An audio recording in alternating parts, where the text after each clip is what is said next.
Bueno, pues acabamos de presentar el número 132 de la revista Argensola, que corresponde al año 2022 y que buena parte de él está dedicado al cuarto centenario de la fundación del Convento de la Encarnación de las Miguelas en Huesca.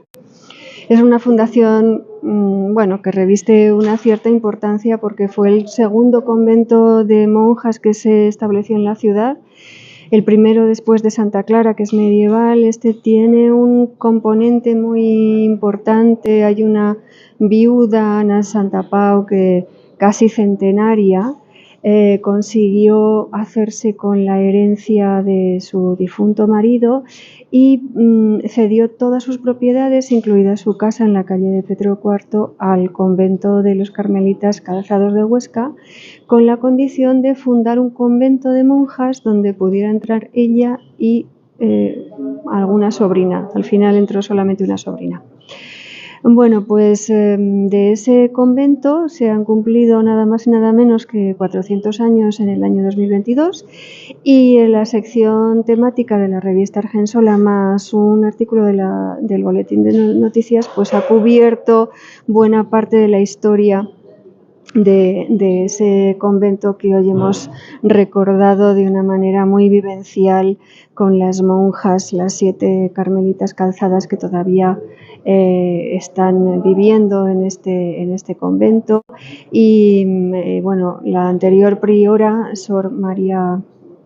Blanca de la Encarnación,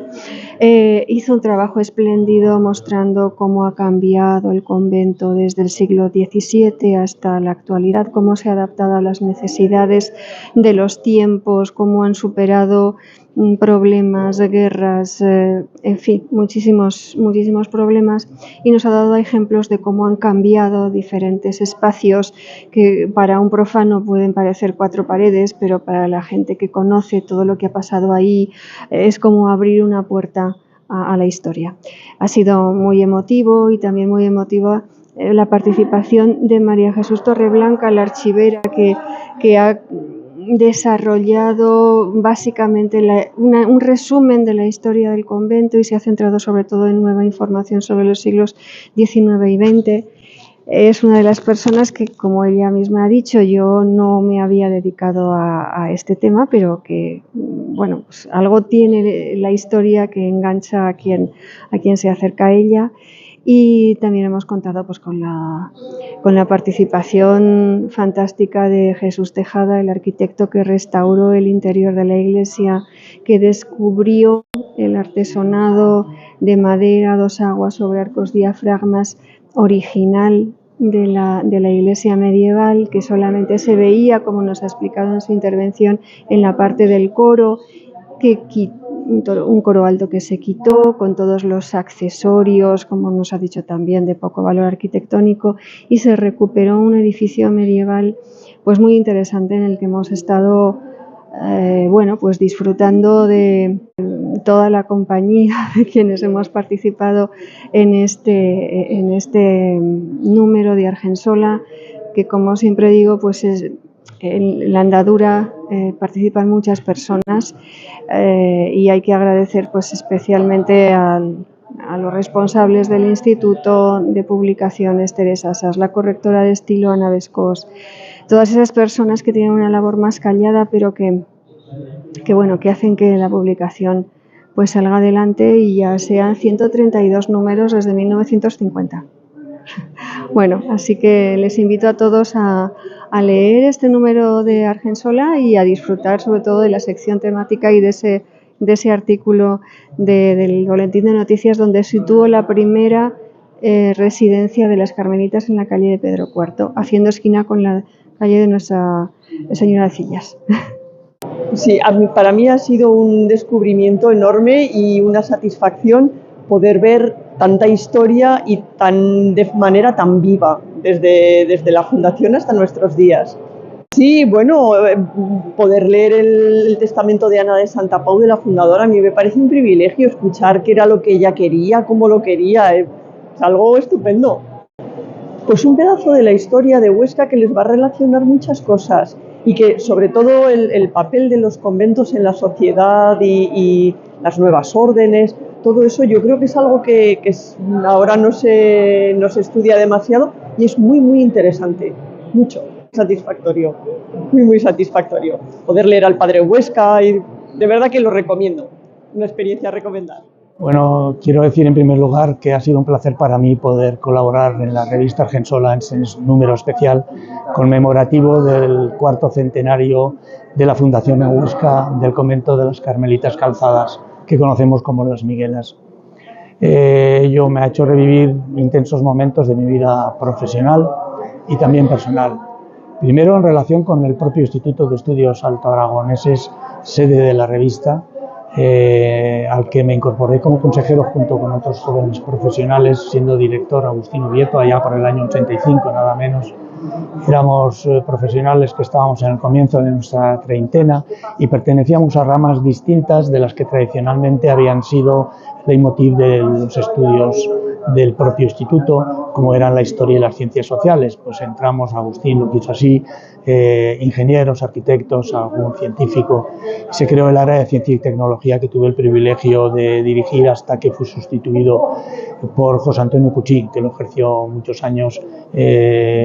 también durante la dirección de José Ramón López Pardo, posterior a Agustín Ubieto. He vuelto a tener la oportunidad de colaborar con los profesionales del instituto en la corrección, las pruebas, y ha sido realmente un placer ver cómo sigue siendo un instituto puntero con gran calidad científica de los que en él trabajan.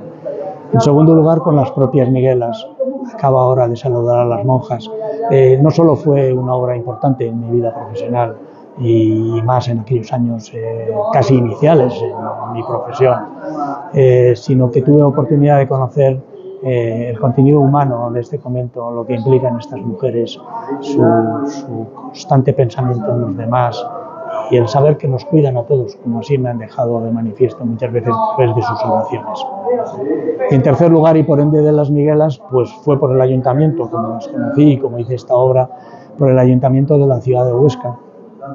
en el que accedí por oposición como arquitecto municipal, nada menos que el 1 de julio de 1980, y permanecí con intensa dedicación, yo diría que con pasión, a esta ciudad que me acogió y de la que me enamoré durante 35 años hasta mi jubilación. Pues bien, precisamente para el acceso a la plaza de arquitecto municipal, el ejercicio de la oposición fue las Miguelas. Y curiosamente he podido comprobarlo después, antes de hacer el artículo, en el archivo municipal, está allí el ejercicio. Plasmé en él varias de las ideas que posteriormente me tocaría desarrollar. Algunas solo y otras después con mis compañeros integrados al servicio de urbanismo en los años posteriores. Y no es casualidad esto, es que el entonces alcalde, José Antonio Llanes Almudévar, estaba implicado hasta las cachas, permítaseme la expresión, en la restauración de esta iglesia. De hecho, venía trabajando el ayuntamiento a través de un programa que se llamaba de empleo comunitario, en el que se integraban en las brigadas municipales gente de oficios que estaba en el paro. La actuación que se estaba llevando a cabo y a la que me incorporó el alcalde desde el primer día como motivo principal de mi trabajo, no el único, porque siempre había muchos que hacer, pero sí, desde luego me dejó claro que era el principal. Se estaba haciendo una actuación de tipo ligero, consistente en el levantado de los enlucidos de los sillares de piedra arenisca, en retirar obstáculos que impedían la visión adecuada de las ojivas del ábside gótico. Bueno, y en ella seguimos con grandes profesionales como el cantero Ramón III, Luciano Geia, albañil, Eugenio Monesma, carpintero, y Jesús Oliván, el capataz de las brigadas. No había un proyecto propiamente y eso a mí me preocupaba, pero ciertamente eran labores más propios de lo que podía ser una escuela-taller, y con ello sí que había un criterio general de diferenciar lo antiguo de lo nuevo, de ser cuidadosos en la actuación, intervenir lo menos posible, etc. Lo que pasa es que se produjo finalmente un cambio sustancial, que dio un giro radical al nivel cualitativo y cuantitativo de la intervención. Habiendo como había los 3 primeros tramos en los pies de la iglesia, con una techumbre de de madera policromada, coincidiendo con lo que era el coro alto, que se había incorporado a la iglesia en el 17 al abrazarla el convento, que entonces se fundó, pues coincidiendo con esos 3 tramos estaba el coro alto y ellos estaban techados con madera policromada, con un sistema de una jácena a modo de falsa parailera sobre la cumbre de los arcos diafragmáticos, 2 jácenas intermedias, cabios y un entablado de madera que sustentaba la teja. Bueno, estos 3 tramos a su vez habían quedado cubiertos por la propia cubierta del convento, lo cual había hecho que la preservación de esta madera policromada fuera bastante buena. Incluso había una inscripción conocida de 1322 en donde constaba que Usieto, uno de ellos, el otro no recuerdo en este momento, habían hecho esta obra. Bueno, sin embargo, los tramos siguientes estaban cubiertos por una bóveda de lunetos, 4 tramos más, en camino desde los pies hacia el presbiterio y el ábside, y un último más estrecho con una aparente bóveda de medio cañón apuntado. Nos extrañaba por qué se había producido ese cambio. En un momento dado pensamos que podía ser que los tramos más próximos al ábside, que eran los que más en contacto con la intemperie estaban, pues esos sí que están justo debajo del tejado de la propia iglesia, no así los primeros que, como he dicho, estaban cobijados por el convento, por la cubierta del convento, podían haberse deteriorado hasta tal punto que en un momento dado pues decidiera sustituirlos. En el 17, época en la que sí que eran propios estas bóvedas de luneto. Haciendo unas catas comprobamos que la madera policromada existía en todos los tramos. Incluso se descubrió una nueva inscripción. Estaba en peor estado, pero aún era susceptible de restaurar. Con mucho cuidado se impermeabilizó la cubierta, se levantaron las tablas que estaban en estado de podredumbre, se pusieron nuevas con el mismo criterio que habíamos actuado en los sillares, siempre diferenciando lo nuevo de lo viejo para poner en valor precisamente lo originario. Se decidió además demoler el coro. Esta demolición de las bóvedas y del coro sí que, como he dicho antes, supuso un salto cualitativo y cuantitativo muy importante en la actuación. Ahí yo clamaba por la necesidad de un proyecto,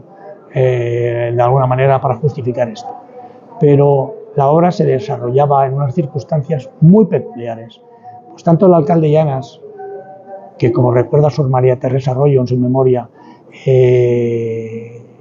la rehabilitación, la restauración, como le decía, de las Miguelas era la ilusión de su vida desde que era niño, como el entonces gobernador civil de la provincia, José Gómez Salvago, que había conocido el convento por el hecho de tener una familiar en un convento de la misma orden en la provincia de Málaga, pues ambos habían hecho cómplices, en el mejor sentido de la palabra, para llevar a cabo la restauración de la iglesia. Y siendo que nos encontrábamos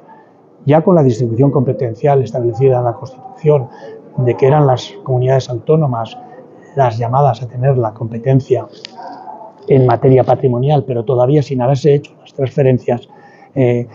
realmente él controlaba toda la administración periférica del Estado, que todavía ejercía el control de la intervención en este tipo de monumentos. Eso facilitó enormemente el que siguiéramos adelante con las actuaciones, agilizó hasta el extremo los trámites administrativos. Hoy sería absolutamente impensable una actuación de este tipo sin el control de múltiples comisiones, y la obra finalmente se llevó a cabo restituyendo el espacio gótico en una actuación que suelo decir yo, ya lo pensaba entonces, más propia de las teorías de Viollet-le-Duc, de restituir por parte del arquitecto, en este caso éramos varios los arquitectos, pues incluyo al alcalde y al gobernador civil, con el que me costaba pelear bastantes veces, restituir lo que el edificio debió ser originalmente, frente a las ideas más conservadoras con las que nos estábamos moviendo de John Ruskin, su coetáneo o contemporáneo de Viollet, enfrentados científicamente, intelectualmente, en cuanto al modo de intervención en el patrimonio, dado que Ruskin, si bien amaba al gótico, quería o defendía la teoría de que la intervención debía ser la menor posible, integrando todas las incorporaciones que el edificio hubiera tenido. Así se configuró este espacio en el que hoy hemos podido dar esta conferencia,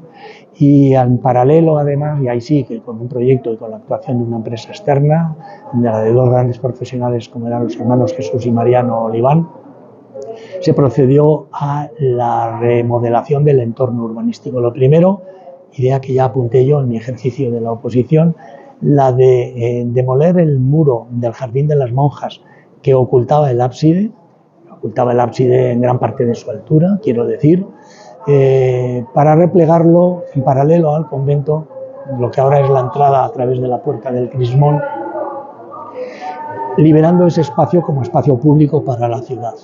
Ya el historiador Ainsa mencionaba o hablaba de la plaza de la iglesia, luego debió serlo en su momento. Bueno, pues esa idea de recuperarla se plasmó a través de la siempre generosa actuación de la orden y de las monjas mediante la cesión a la ciudad de este espacio, mediante el pago de un canon anual, entonces de una peseta, y que hoy se viene rememorando cada año del pago de 10 céntimos de euro. Esto sirvió además de motivo, de locomotora,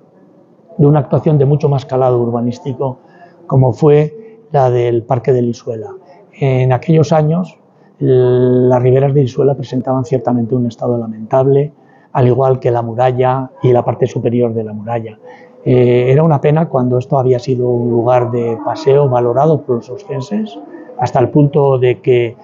vino a ser el motivo representativo del sitial que tiene la provincia de Huesca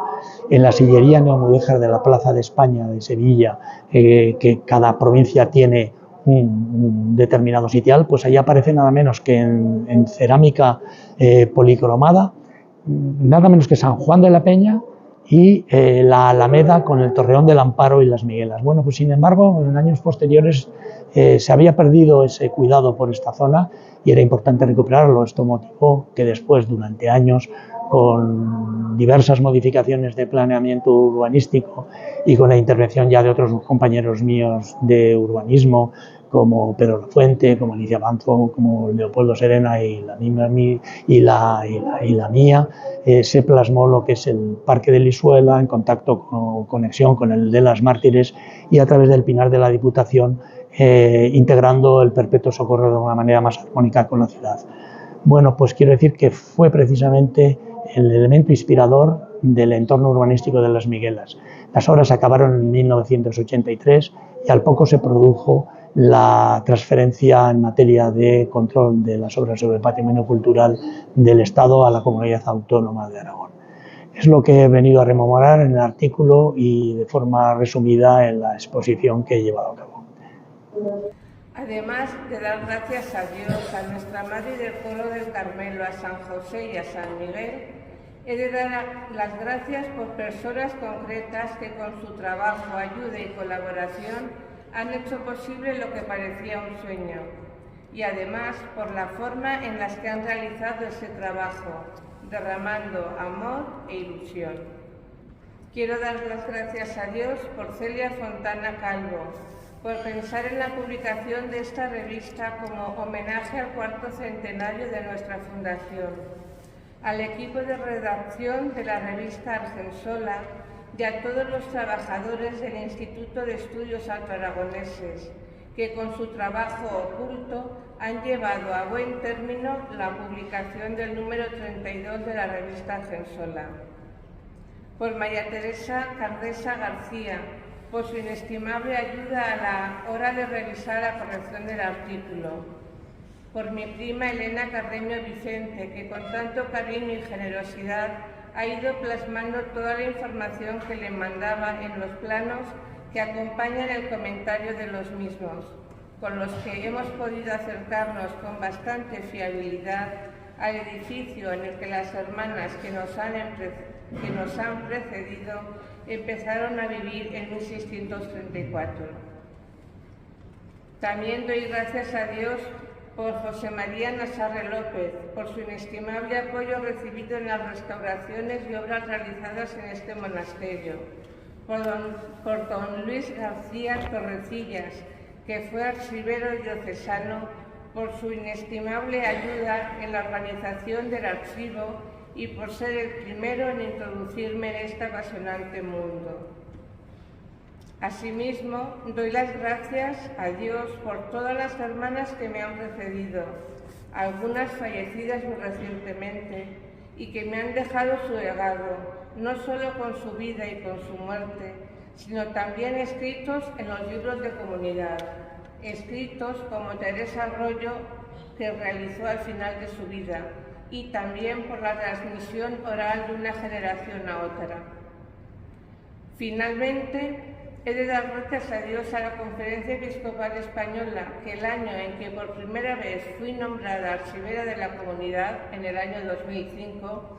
convocó por única vez un curso de 2 días para las archiveras y bibliotecarias de los monasterios de vida contemplativa. Allí hubo 2 mensajes que quedaron grabados en mi corazón a fuego. Por un lado, los archivos son lugares donde se conserva la memoria de las comunidades cristianas y a la vez factores de cultura para la nueva evangelización. Y por otro lado, los archivos de las comunidades nos ofrecen el testimonio de fe vivido y transmitido de generación en generación. Ser archivero o archivera es mucho más que ordenar una serie de papeles. Reformas y adaptaciones del Monasterio de la Encarnación desde el siglo XIX va mucho más allá de un mero derribar o levantar muros, abrir o cerrar puertas. Para mí lo verdaderamente importante y apasionante ha sido el camino que hemos recorrido juntas. Porque si bien es verdad que yo primero mandaba la información a Elena, ella la plasmaba en los diferentes planos, estos planos posteriormente eran proyectados en una pared para que todas las hermanas los vieran y fueran haciendo comentarios y así hacer las correcciones necesarias. Pero gracias a Dios, en esos comentarios, las hermanas iban más allá de los meros muros, ventanucos, y nos transmitían sus vivencias en el noviciado en el que ellas vivieron, cuya distribución fue cambiada tras la restauración de la Iglesia y por tanto yo no pude conocer. Los planos que habíamos considerado terminados para el 4º centenario, gracias a la publicación de este artículo, han sido de nuevo revisados y cotejados con Celia, con mi prima y con todas las hermanas, encontrando las 33 celdas que marcaban el número máximo de religiosas. Antes habíamos encontrado nada más 32 y mi prima me dijo, hemos encontrado la 33, con todas las revisiones que tuvimos que hacer. Para mí es importante señalar que este edificio constituye para nosotras las provisiones básicas de nuestra regla del Carmen,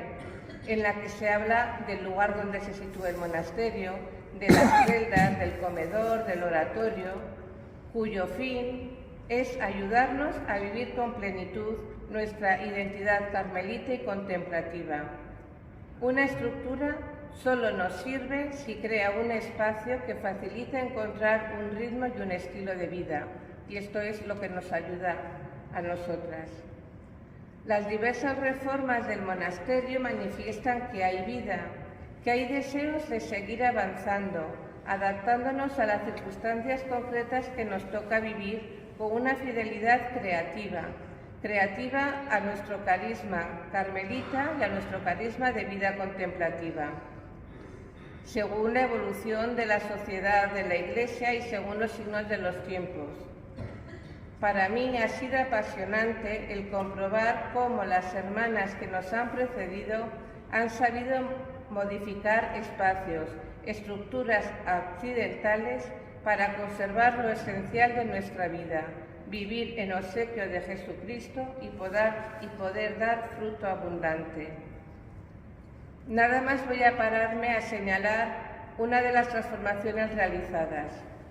En el siglo XIX, para no tener que cerrar en el monasterio, construyen una sala de enseñanza para niñas que se sitúa en una entreplanta, junto a la casa de los porteros o de mandaderos. Posteriormente, esta sala se convierte en un trastero, para después tomar parte de esa sala, se toma una parte para hacer el baño completo del piso de los porteros y la otra parte se queda como una pajarera, para tener pájaros, que los pájaros cantan y alaban a Dios. Actualmente,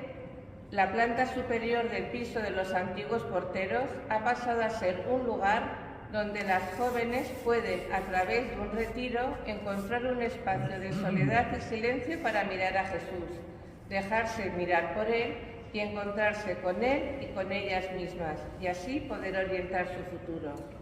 Y esta sala de enseñanza ha pasado a ser un oratorio. Cuando hace años arreglamos la pajarera, la hermana que cuidaba a los pájaros, que ahora ya la tenemos en el cielo velando por nosotras, me dijo mirando al cuadro: este cuadro da nombre a la sala y no puede salir de aquí. Ese cuadro era el de la Virgen de la Saleta,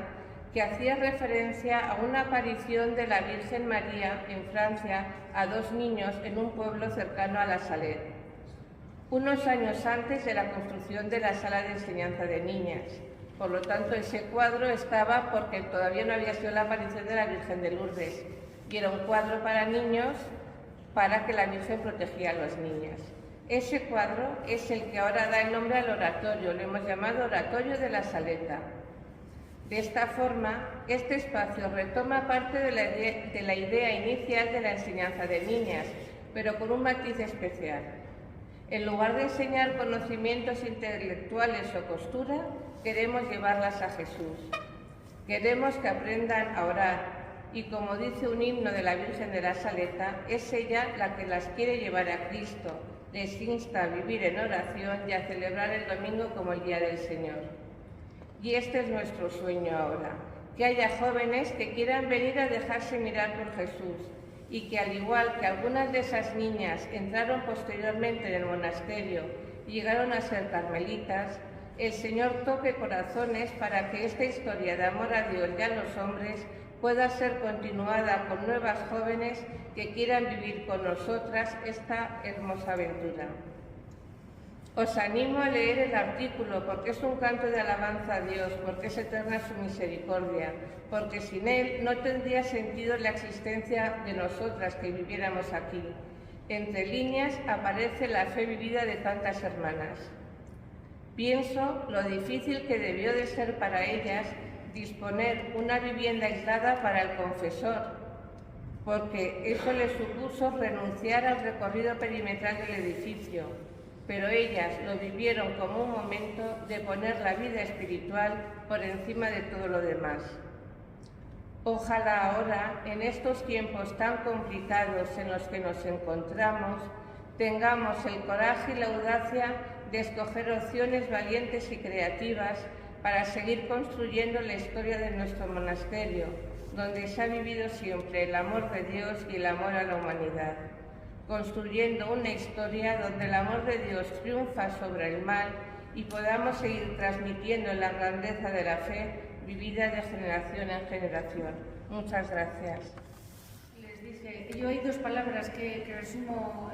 en este día, que es gracias y privilegio. Es un privilegio vivir aquí. Es un privilegio ser, yo hacía el símil de San Pablo, ¿no? Que la iglesia es un cuerpo, ¿no? Esto es como si nosotros fuéramos, bueno, debería ser así, ¿no? El alma de este cuerpo en el que nos hemos encontrado con el privilegio de ser habitantes de ese tesoro en el que nos tocó vivir, ¿no? Y cómo esto nos ayuda, todo este entorno y todo esto que nos está contando, cómo esto nos ayuda a nuestra vida de cada día y nos tiene que alentar a seguir. Y a los que sepáis y podáis rezar, pues que esto no se acabe nunca y que podamos seguir otros 400 años alabando al Señor. Gracias a todos, mil gracias.